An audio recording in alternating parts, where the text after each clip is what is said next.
Where was Nick Saban's first head coaching job? Michigan State, Alabama, LSU, or Toledo? Yeah, I think Toledo. Alabama fans probably know that one. Yeah. And where was Kirby Smart's first job as a full-time assistant? West Georgia, Valdosta State, LSU, or Alabama? I would say Valdosta State. That's correct. Valdosta State. And when they were part of the Gulf South Conference football team, when they had Gulf South Conference football, UNA, North Alabama was part of that, Delta State. And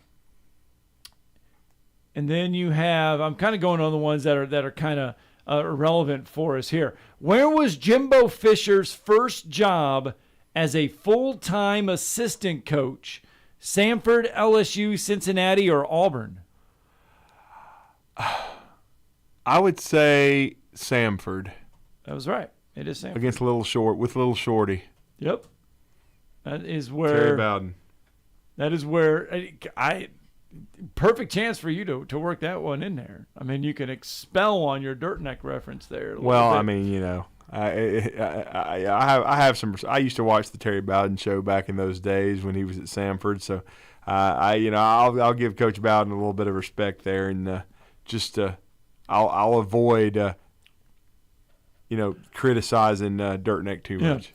All right, which school is not a stop on Steve Sarkisian's head coaching resume? Right. Texas, Washington, USC, or Tennessee? Tennessee. Yep.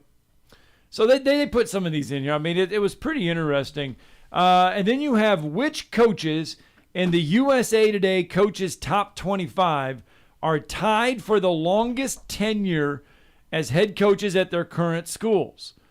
Nick Saban, Dabo Swinney, Mike Gundy, Kyle Whittingham, Jimbo Fisher, Jim Harbaugh, and Dave Doran and Dave Clawson. First, if you can tell me where Dave Doran and Dave Clawson coach at, you would win it. Yeah, we know that, but people at home may not. But yeah, that's an interesting one there. Longest tenure, tied for their longest tenure as head coaches at their current schools. Nick Saban, Dabo Swinney, Mike Gundy, Kyle Whittingham, Jimbo Fisher, Jim Harbaugh, or Dave and Dave. So that is one there that I don't know the answer to. I was hoping you might know the answer to. I think it's Gundy. Gundy and Whittingham? Because they're two answers at Oklahoma State, because I think Gundy has been the head coach there since like 2005. So he's flirted with some other schools, but he's at his alma mater and paid $5 million a year, and so he's I believe Gundy is tied for the longest tenure with a current school. Yeah, and Kyle Whittingham. So because he was there before Nick Saban came to Alabama 2 years later, and Kyle Whittingham has been at Utah, and we appreciate Oklahoma State choking against Iowa State in 2012, because if that had not happened, Alabama does not win a national championship because of this is the only compliment I'll give Texas A&M, because of Johnny Boy and his Heisman performance that day, which A&M was not going to lose that game. I was at that game, and no matter where the ball bounced or what happened, Johnny was going to make a play and come up with it. Now, it's kind of funny because Johnny came out of nowhere that year to win the Heisman, and really that won him the Heisman, what he did against Alabama. Right. He never came close to that kind of production again. He was good the next year, and put up good stats. But what I'm saying is, as a quarterback, remember he was a first-round draft pick of the Cleveland Browns, but they want to talk about busts all the time. Johnny was a great college player, but one of the all-time flops in professional football. And I'll never forget Merrill Hodge, who I respected so much, basically calling Johnny out and saying, this guy will not make it. He didn't have the work ethic.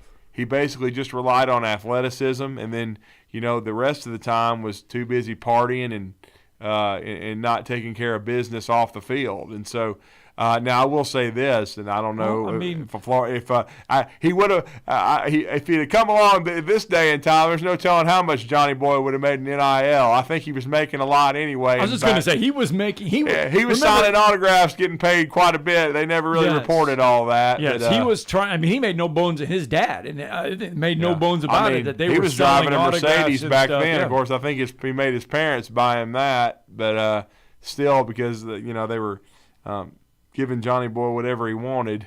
But that was one reason why he flopped. Well, can you imagine, like, name, image, and likeness if all of these deals were around when some of these guys, like, let's just say, I mean, Johnny you brought up Johnny Manziel, think Johnny about the Football. nickname, how much he would have made. Think about the year that Cam Newton had in 2010. Yeah, Auburn. How much money, as the season progressed, how much money Cam Newton would have gotten from name, image, and likeness. Think of, like, Sean Alexander when he was that year, his last year at Alabama. What kind of year? Or even Chris Samuels along the offensive line that year for Alabama. What they would have garnered in name, image, and likeness. Well, Tim Tebow. I mean, my goodness, Tim Tebow would have broke the bank. And Tim Tebow is actually legit. I mean, he's a really good person. He's not fake. He's not a nut.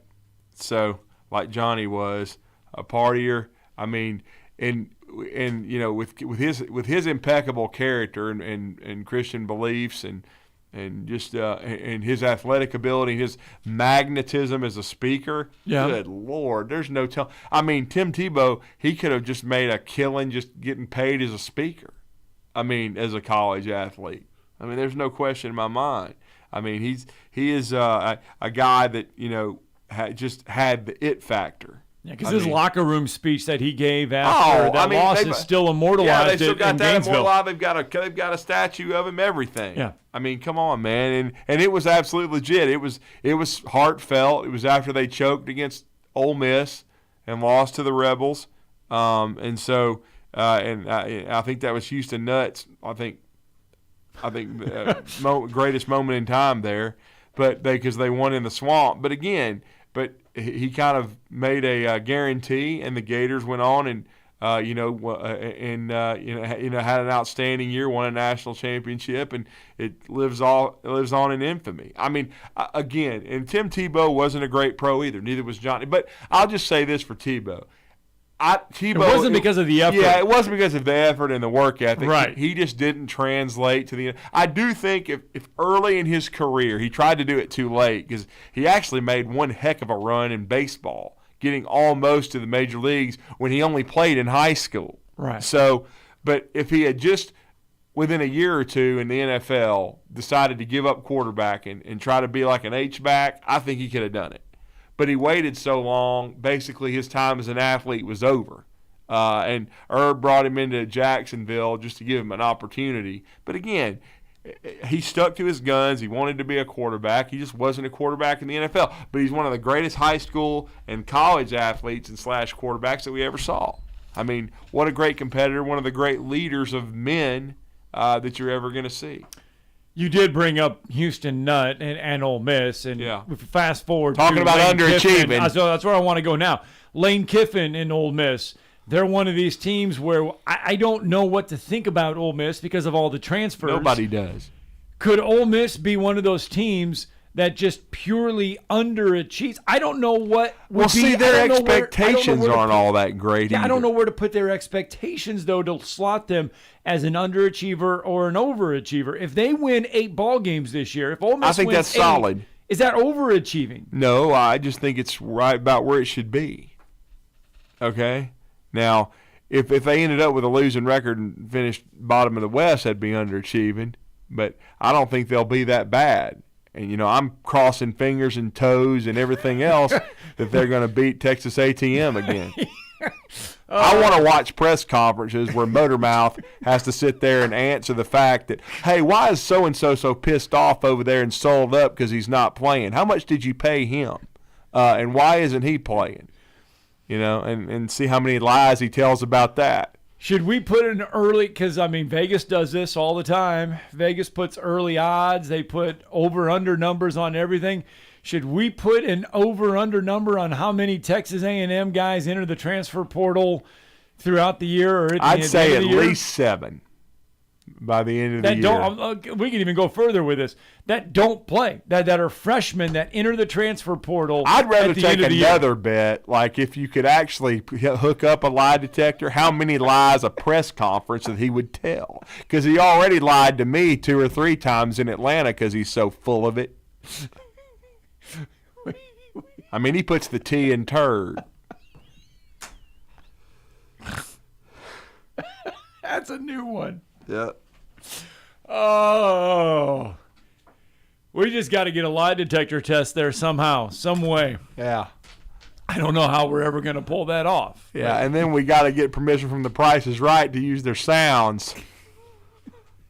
Of course, that's Drew Carey now, though. I still can't get over that. I do not like Drew Carey as that host. It's just weird. It looks weird, okay? I grew up watching The Price is Right like everybody else did. It just looks weird. The new stage and the new way they do it. I don't like the spacing apart. It looks and weird. Yeah, just put them all. Yes. It looks. Now the games still look the same, but the stage looks weird. I don't like it. I like the old school Bob Barker. I'm missing Press Your Luck too, by the way. I used to love that show. You can catch the Price is Right, the Barker era on Pluto TV. They have yes, you can. Yeah. They've got the old school game shows on there. Well, of course, Bob's no longer with us. Neither's Rod Roddy. Bob's Beauties, is that what he called them? Yeah. Bob's Beauties. And Rod Roddy, remember Rod? Oh yes. Price is Right was that? That was it. I mean, that was the show that like 10 a.m. man. Yep. Oh, it was great. Watch it all the time. But yeah, Price is Right and Press Your Luck. They did bring back Press Your Luck. Yeah. I'll never forget the ice cream man or whatever. He went like a week without hitting a whammy at one time, man. When I was a kid, I can't remember how much money he won. It became a national story. Yes. Oh, he did. I remember that. Yes. I do remember that. Was it Peter Tamarkin? I don't think he's still with us either. Wasn't he the host of it? Yes, he was. He's not with us anymore either. I mean, all the good game show hosts. Yeah. I mean, the quality game show hosts. I'm sorry, but Drew Carey is not, to me, a quality game show host. I thought it was a weird choice. I was surprised. All right. Real fast, college football. And you brought up Johnny Manziel's Texas A&M team. Yeah. 24/7 says, hey, the 10 most hated teams all time. These are going to rank, and they're going to rank the top 10 college football hated teams. I guess these are teams that just get under everybody's skin. I wouldn't say hated, though. But Texas A&M and that Johnny Manziel 2012 team come in at number 10. UCF's team of 2017 is number 9, the national championship UCF team of 2017. They had a hayride or something, I guess. Auburn had one of those in 2004. 2002, Ohio State squad, most hated team. I guess that is the one that because they beat, that was Maurice Claret's year. Oklahoma of 2017. Notre Dame's 1993 team checks in at number 6. Florida and Steve Spurrier's 1996 team checks in at number 5 on this list.